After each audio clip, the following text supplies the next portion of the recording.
DK Shivakumar ಮನೆ ಮುಂದೆ ವಾಮಾಚಾರ ಮಾಡಿಸಿದ್ದಾರಂತೆ. ಬೆಂಗಳೂರು ನಿವಾಸದ ಸಮೀಪದಲ್ಲೇ ನಾಟಿ ಕೋಳಿ ಬಲಿ ಕೊಟ್ಟು ರಕ್ತದ ಕೋಡಿ ಹರಿಸಿದ್ದಾರೆ. ಇದನ್ನ ನೋಡಿದ ಜನ ಅಕ್ಷರಶಃ ಬೆಚ್ಚಿ ಬಿದ್ದಿದ್ದಾರೆ.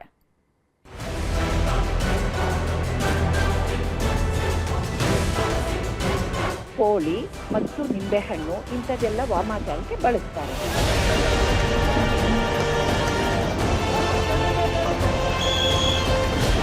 ನನ್ನಲ್ಲಾಗ್ಲಿ ಡಿಕೆ ಸುರೇಶ್ನಾಗ್ಲಿ ನಿಮ್ಮ ಮಕ್ಕಳ ತರ ನಿಮ್ಮನ್ನ ಸಾಕಿದೀನಿ.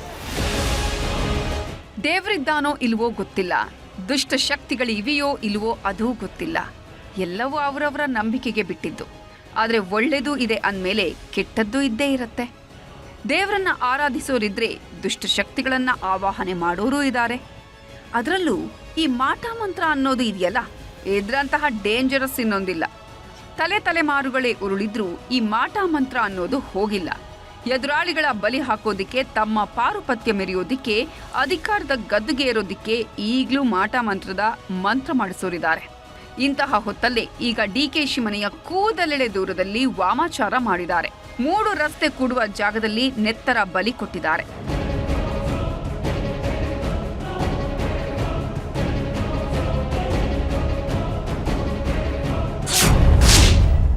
ಸಿಎಂ ಡಿಕೆಶಿ ಮನೆ ಹತ್ತಿರವೇ ನಡೆಯಿತು ವಾಮಾಚಾರ. ನಾಟಿ ಕೋಳಿ ಬಲಿ, ರುಂಡ ಒಂದ್ ಕಡೆ, ಮುಂಡ ಒಂದ್ ಕಡೆ. ಡಿಕೆ ಶಿವಕುಮಾರ್ ಪಟ್ಟಕ್ಕೇರಿ ಜಸ್ಟ್ 5 ದಿನವಾಗಿದೆ. ಹೀಗಾಗಿ ಈಗ ತಾನೇ ಸರ್ಕಾರ ಟೇಕ್ ಆಫ್ ಆಗ್ತಿದೆ. ಕ್ಯಾತೆ ಎದ್ದಿರೋ ಹೊತ್ತಲ್ಲೇ ಡಿಕೆ ಶಿವಕುಮಾರ್ ಕೂಡ ದೇವ್ರು ದಿಂಡ್ರು ಅಂತ ರೌಂಡ್ಸ್ ಹಾಕ್ತಿದ್ದಾರೆ.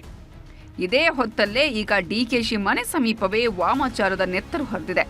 ಬೆಂಗಳೂರಿನ ಸದಾಶಿವನಗರದ ಖಾಸಗಿ ನಿವಾಸದ ಕೂದಲೆಳೆ ಅಂತರದಲ್ಲಿ ವಾಮಾಚಾರ ಮಾಡಿದ್ದಾರೆ.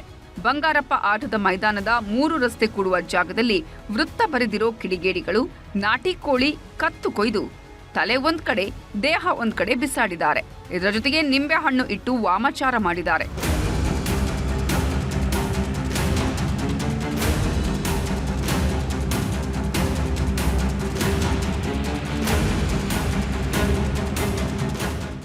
ಈ ರಕ್ತ ಸಿಕ್ತ ದೃಶ್ಯ ಕಂಡ ಸ್ಥಳೀಯರು ಬೆಚ್ಚಿ ಬಿದ್ದಿದ್ರು. ಈ ಜಾಗದಲ್ಲಿ ಓಡಾಡೋದಕ್ಕೂ ಹಿಂದೆ ಮುಂದೆ ನೋಡ್ತಿದ್ರು. ಹೀಗಾಗಿ ಈ ಬಗ್ಗೆ ನ್ಯೂಸ್ 18 ವರದಿ ಮಾಡ್ತಿದ್ದಂತೆ ಸ್ಥಳಕ್ಕಾಗಮಿಸಿದ ಪೊಲೀಸರು ತೆರವುಗೊಳಿಸಿದ್ದಾರೆ. ಅಲ್ಲದೆ ಈ ಕೃತ್ಯ ಎಸಗಿದ್ಯಾರು, ಇಲ್ಲಿ ಕೋಳಿ ಬಲಿ ಕೊಟ್ಟಿದ್ಯಾರು ಅನ್ನೋದರ ತನಿಖೆಗಿಳಿದಿದ್ದಾರೆ. ಇನ್ನು ಈ ಬಗ್ಗೆ ನ್ಯೂಸ್ 18 ಜೊತೆ ಮಾತಾಡಿದ ಕಾಳಿ ಆರಾಧಕಿ ಚಂದಾ ಪಾಂಡೆ ಹೇಳಿದ್ದಿಷ್ಟು. ಮುಖ್ಯಮಂತ್ರಿಯ ಒಂದು ಪದಗ್ರಹಣ ಮಾಡಿ ಅಲಂಕಾರ ಮಾಡಿದಾರಲ್ವಾ ಪದವಿಯನ್ನ, ಅದಕ್ಕೆ ವಿಕೃತ ಮನಸ್ಸಿನವರು ಹೆದರಿಸ್ಲಿಕ್ಕೆ ಬೇಕಾದ್ರೂ ಹಾಕಿರಬಹುದು. ಅಂದ್ರೆ ಒಂದು ಗೊಂದಲ ಸೃಷ್ಟಿ ಮಾಡ್ಲಿಕ್ಕೆ, ಮನೋವ್ಯಾಕುಲತೆ ಸೃಷ್ಟಿ ಮಾಡ್ಲಿಕ್ಕೆ ಮಾಡಿರಬಹುದು. ಸಿದ್ದರಾಮಯ್ಯ ಸಿಎಂ ಆಗಿದ್ದ ಕಾಲದಲ್ಲಿ ಮೌಢ್ಯ ಪ್ರತಿಬಂಧಕ ಕಾಯ್ದೆ ಮೂಲಕ ಮೂಢನಂಬಿಕೆಗಳಿಗೆ ಕಡಿವಾಣ ಹಾಕೋ ಕೆಲಸ ಮಾಡಿದ್ರು. ಆದ್ರೆ ಡಿಕೆಶಿ ಸಿಎಂ ಆಗ್ತಿದ್ದಂತೆ ದೇವ್ರು ದಿಂಡ್ರು ಅಂತ ತುಂಬಾನೇ ನಂಬ್ತಿದ್ದಾರೆ. ಡಿಕೆ ಶಿವಕುಮಾರ್ ಹೇಳಿ ಕೇಳಿ ದೈವದ ಆರಾಧಕರು. ಯಾವುದೇ ಒಳ್ಳೆ ಕೆಲಸಕ್ಕೆ ಕೈ ಹಾಕಿದ್ರೂ ಶುಭಗಳಿಗೆ ನೋಡಿ ಹೆಜ್ಜೆ ಇಡ್ತಾರೆ. ಹೀಗಿರುವಾಗ ಸಿಎಂ ಮನೆ ಸಮೀಪದಲ್ಲೇ ವಾಮಾಚಾರ ಮಾಡಿರೋದು ಹತ್ತಾರು ಚರ್ಚೆಗೆ ಕಾರಣವಾಗಿದೆ.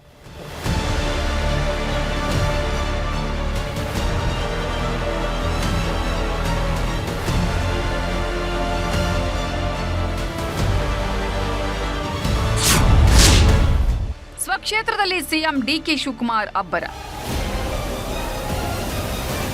ಸಿಎಂ ಆದ ಬಳಿಕ ಮೊದಲ ಬಾರಿಗೆ ಸ್ವಕ್ಷೇತ್ರಕ್ಕೆ ಹೋಗಿದ್ದ ಡಿಕೆಶಿ ಬಂಪರ್ ಕೊಡುಗೆ ಕೊಡು ಅಭಯ ಕೊಟ್ಟಿದ್ದಾರೆ.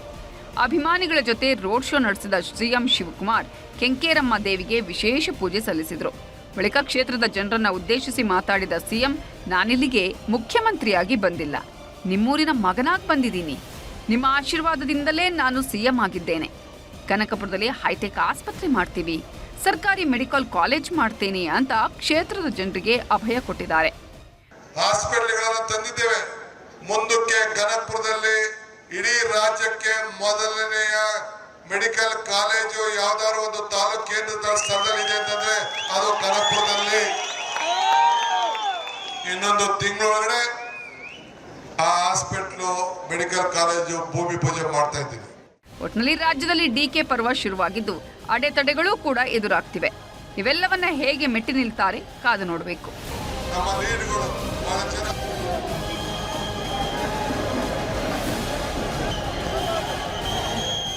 ಬೆಂಗಳೂರಿನಿಂದ ಕೃಷ್ಣ ಜೊತೆ ವೆಂಕಟೇಶ್, ನ್ಯೂಸ್ 18 ಬೆಂಗಳೂರು ದಕ್ಷಿಣ.